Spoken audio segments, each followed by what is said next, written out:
Hi, welcome back to my channel. I want to thank everyone who checked out my last video.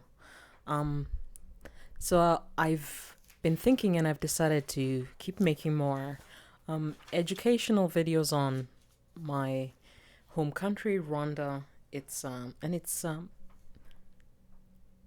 politics and policies and what's going on right now in a geopolitical sense. So welcome. One thing I wanted to talk about today is every time I think about making a video on a different subject, I keep crossing one of the red lines. Within the Rwandan diaspora and within the Rwandan politics, there is something they call the red line.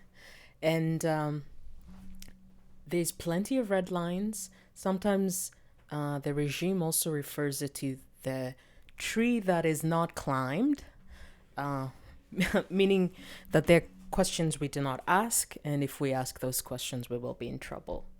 So I just kind of wanted to go through some of these red lines in English, kind of explain them for people who are curious, and maybe then I will also make a video about what the regime expects from people in regards to these lines. So on my computer, I have a map of the Great Lakes region, and right on top, it's got the Rwandan flag in blue, yellow, and green, and then on to the left side, we've got Congo. To the right, I should say to the top, we've got, to the north, you've got Uganda, Tanzania, Burundi in the south. And this is essentially the region we share with our neighbors. So some of these red lines, I should say, and their importance. These red lines are sort of there in order to keep up the government's I never know whether to keep calling them the government or the regime. But these lines are there to keep the regime's power intact and to keep its image. And it's, I forgot the word, but what gives them authority to rule. So I went through some of them and I decided to date it to go by date or sort of by period of what I think, the red lines means and why they're there, and how our generation, how the younger generation can speak about them and go through them. The first red line is pre-colonial relations or the monarchy. In this picture, we have King Musinga, Yuhi Musinga, having court with some of his courtmen. And this is really an important red line, and I keep meeting it in the oddest places, especially in Twitter. There's a lot of people who don't think the monarchy or don't see the monarchy or feudalism as a negative. They see it as how things should be. So when we talk about pre-colonial Rwanda and we talk about the apartheid-like system, it was a caste system where you had, pastoralists on one side, people who raise cows, and agriculturists, people who farm. And essentially the farmers were tied to the land and they had no rights. But within modern Rwanda, we're told that the division between farmers and landowners and cow herders it was brought by the Europeans. Before the Europeans came, I guess we lived together, braided each other's hair. There was no controversy. There was nothing. But the truth to this, if you look at any historical text, you notice that there was a very big difference. Some in the monarchy even had right to life, meaning they could kill without having an explanation at any moment. So one of these red lines is really kind of bringing it back to modern time and showing the government and its supporters you're trying to recreate the monarchy, where the head of state, the president, acts as the king, and his cabinet, his senators, all of the government workers are are his workers, and the job is to make him money. And that's not going to work in 2021. So that is a first red line. Independence, 1960. This one is a red line because of the man on the screen. A lot of RPF loyalists currently, they taunt the adults that you will never have another cringeee banda. And I find that just so amazing because that showcases the level of racism that is in this discussion. That people can look at you and tell you, you will never have another statesman. You will never have another leader for the people again. Now, I'm surprised they say this because that shows you whom they are. That shows you who they think a government is, who the government should be serving. The man on the screen is Cringeee Banda. He led the first class revolution in the 1960s, shortly after the monarchy was abolished. So this means the current king, his name was Kigeli, he was exiled out of Rwanda. Now, the details of that exile are very, very complicated.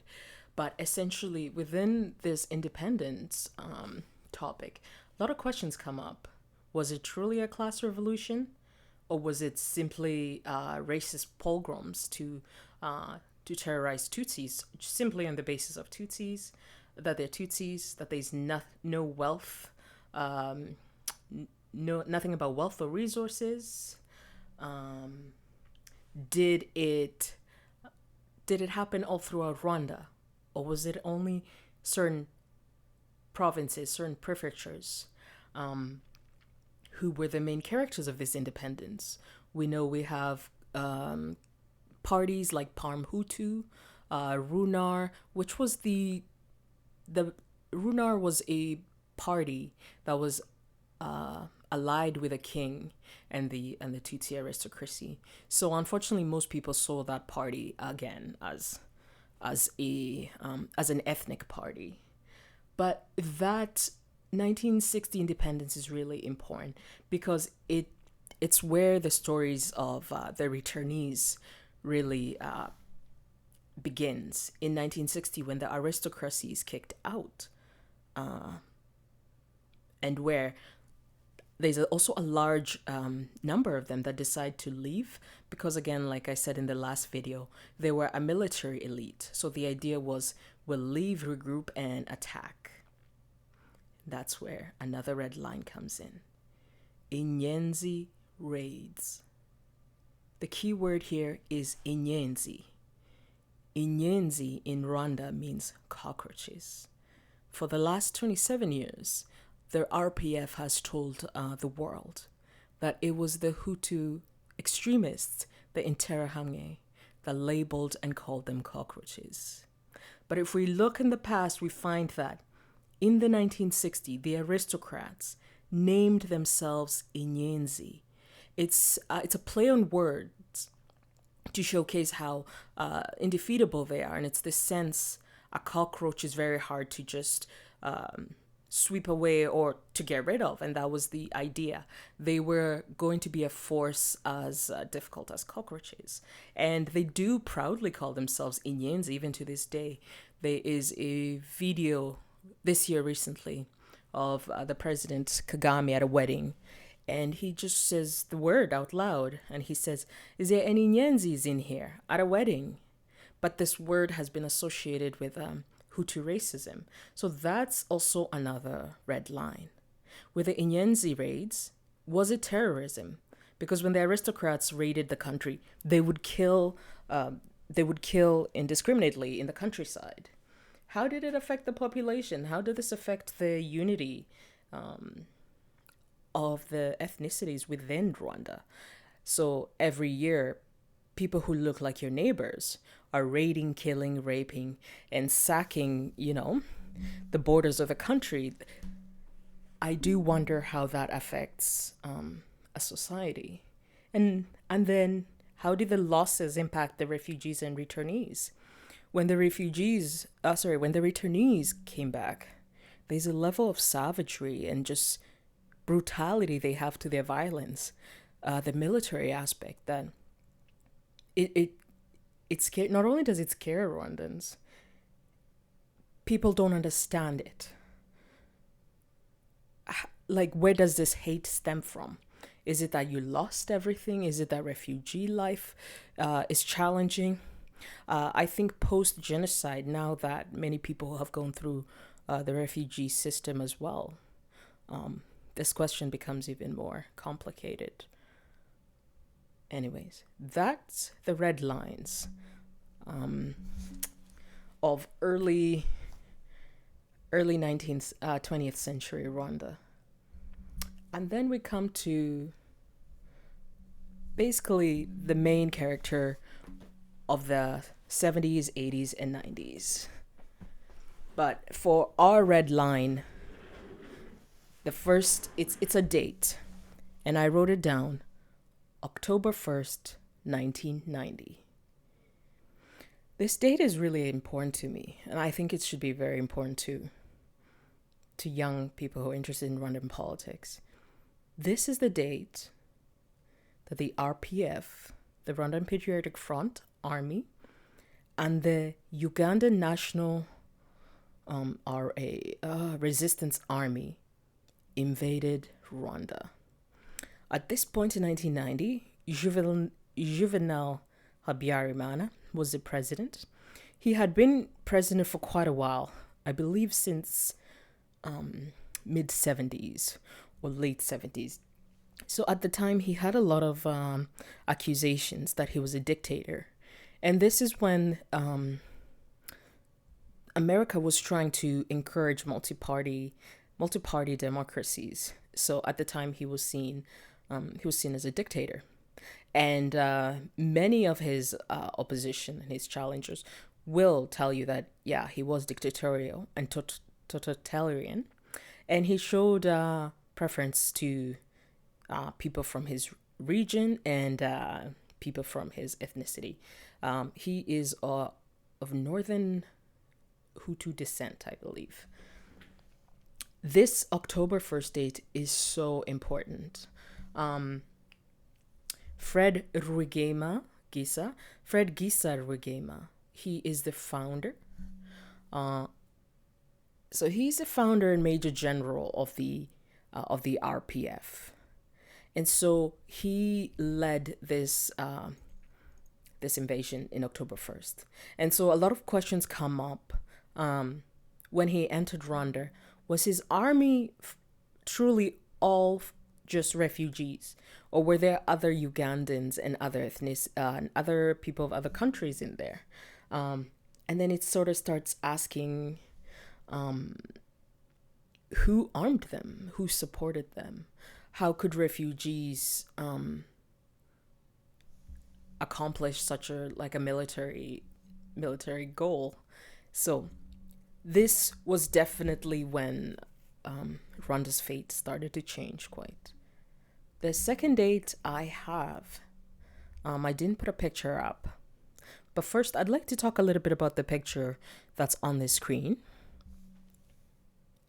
If you follow my mouse, to our furthest left is Juvenal Habyarimana. And I believe this is a Franco-African meeting.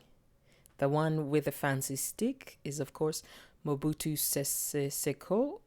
He was the president of Zaire, which is now Democratic Republic of Congo at the time.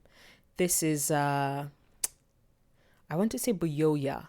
He was the Burundian head of state at the time. And this is a France President Mitterrand. Yes.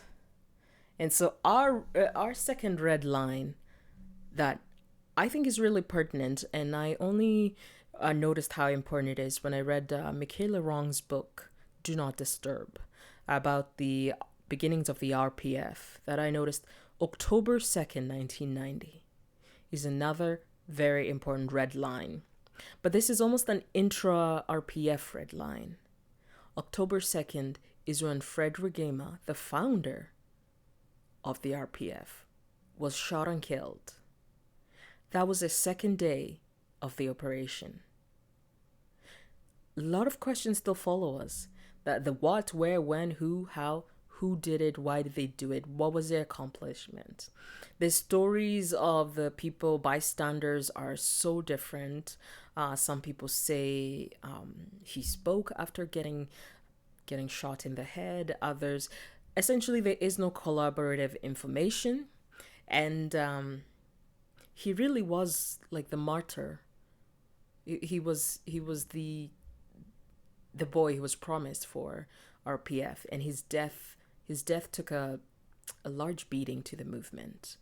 And so now there is a group of people who say that the real RPF died with Gisa Fredrigema, and that what changed after that is something entirely different. Because after Fred dies, his friend, who he had actually helped drag along the way, started to rise. That friend before didn't really have any shine, but slowly and slowly, he started to come up. He became the leader of the RPF, and then he was touted as a possible leader. We now know him as Paul Kagame, but this event for a lot of RPF loyalists,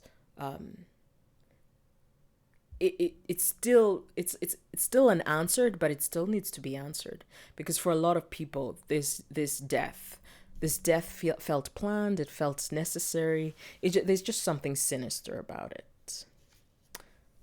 The biggest red line, and perhaps maybe it's the tree we're not to climb, is April 6, 1994.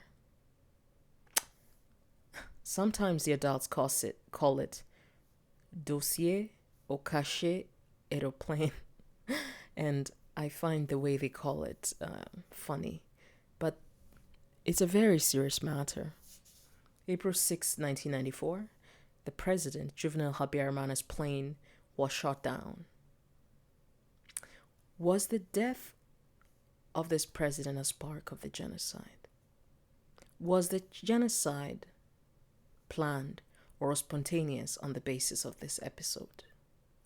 Who benefited from this action? Who was conscious that this action was taking place? How did the supplies? There is so many questions.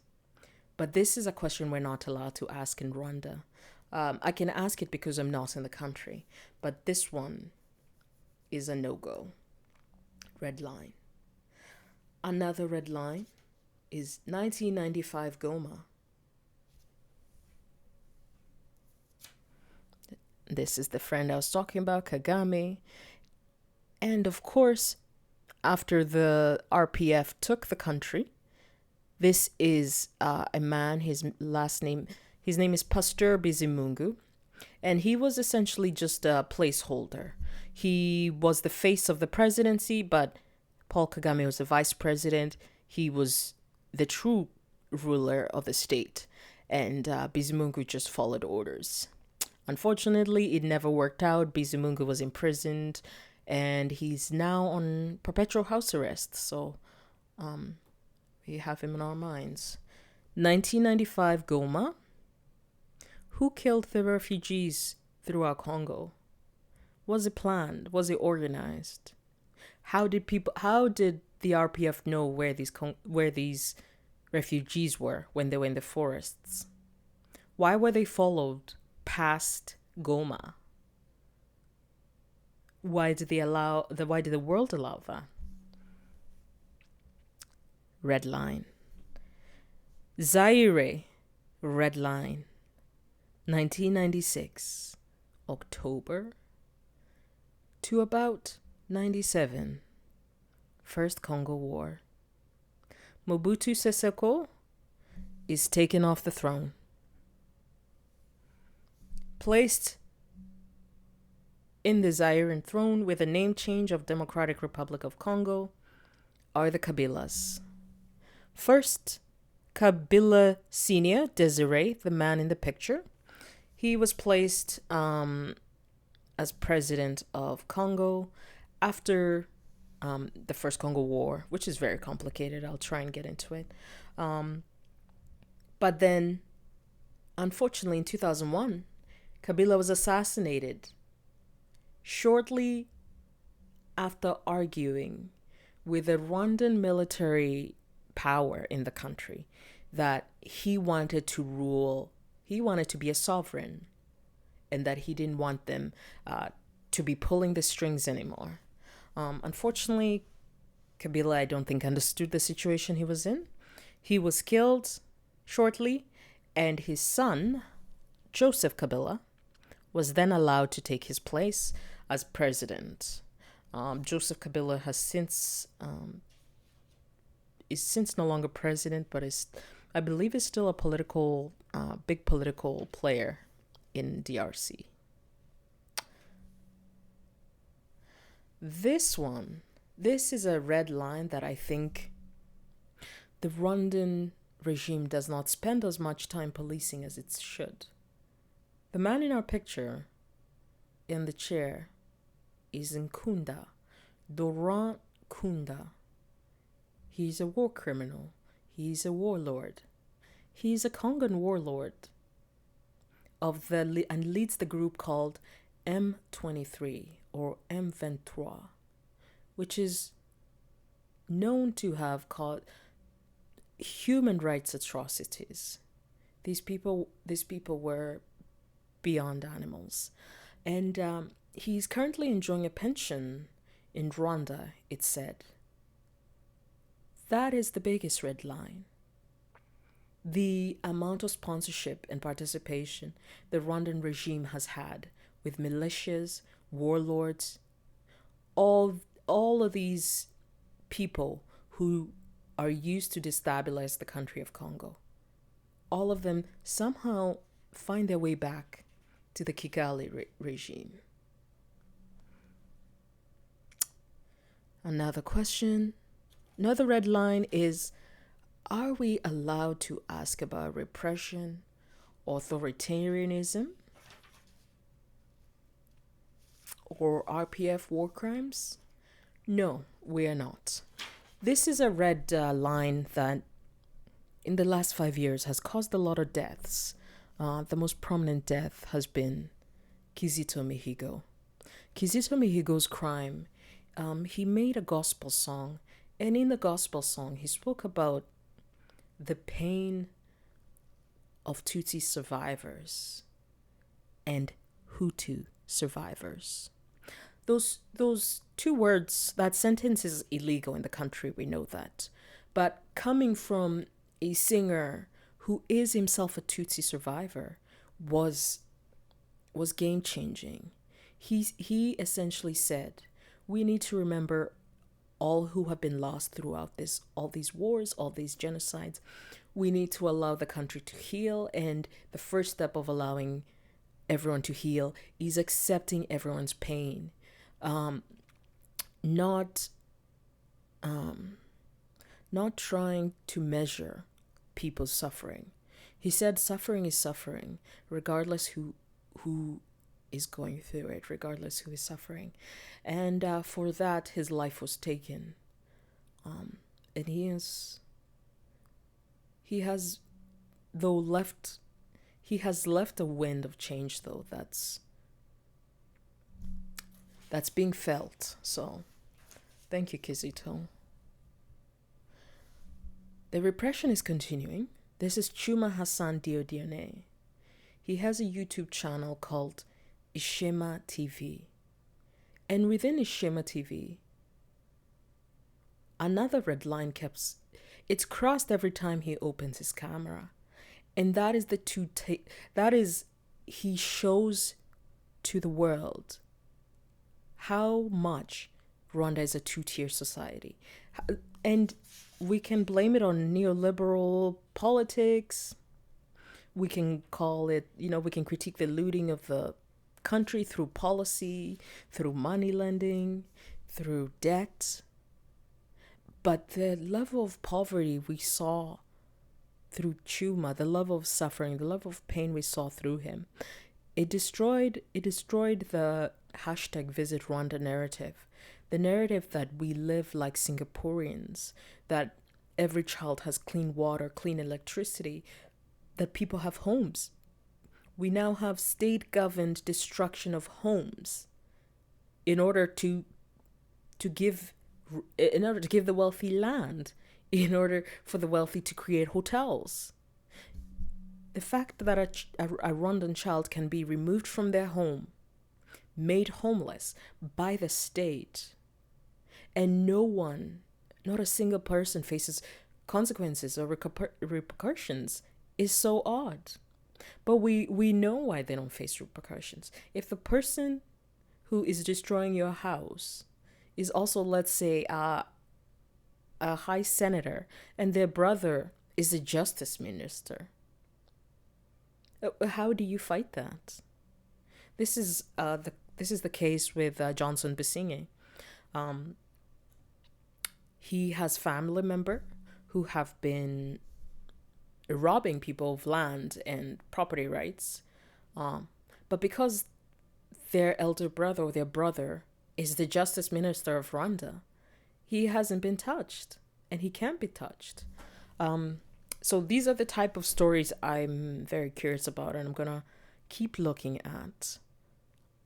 But what the RPF is doing, this creation of an unequal society, and you see it with all angles, with health, with marriage, there is now no moment of a Rwandan's life that is not for sale. Birth is for sale.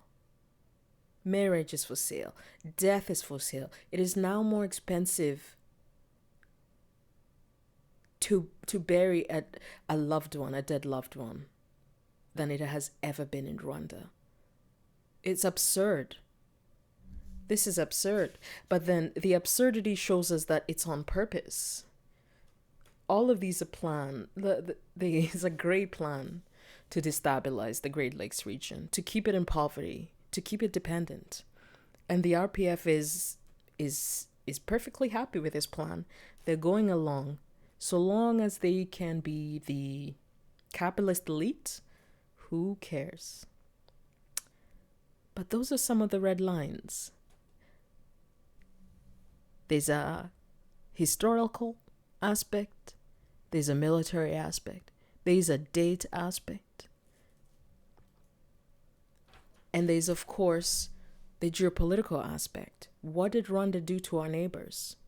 Why are all the land borders with our neighbors, except Tanzania, closed?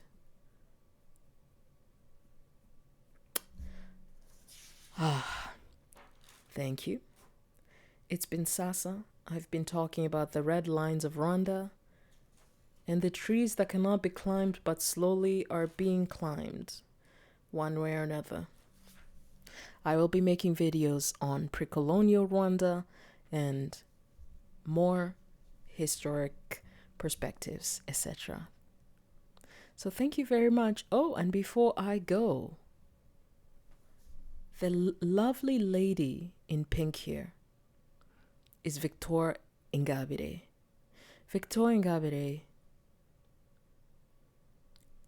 to me, I think shows me the strength that Rwandan women carry in them. And I see it in my mother. I see it in my aunts. It's an amazing thing. She's been holding the fort, as they say, for years now. She is a human rights and a politician. She went to Rwanda, and at one of the memorials for the genocide, she calmly asked, "Where's the memorial for the Hutus?" That was called genocide denial. So she was given about 15 years prison time, served about 7 to 8 years, got an early release from the president. She now has her own political party and is still fighting for human rights, etc. Just an amazing woman. Hope to make a video about her more soon. And these were just pictures of what FPR believes they've created. For them, the society they've given Rwandans is perfect. It's just perfect. All it's missing is more money for them. All it's missing is more resource for them. All it's missing is more hotels, more tourism. And the borders have been closed. No one gets to leave. No, no.